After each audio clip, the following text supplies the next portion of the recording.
We're here in a 2013 Lexus LX, and I'm going to show you how to configure the Apple CarPlay. If you've just booted up your system, this is your underlying CarPlay operating system.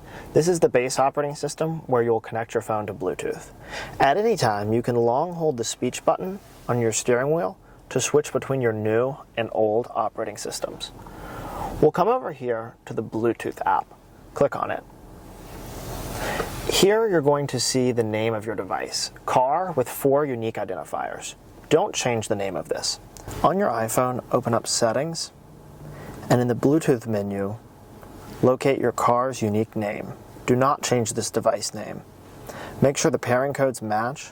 Click Pair, Allow to Favorites and Contacts, and when it asks to use CarPlay, say Connect.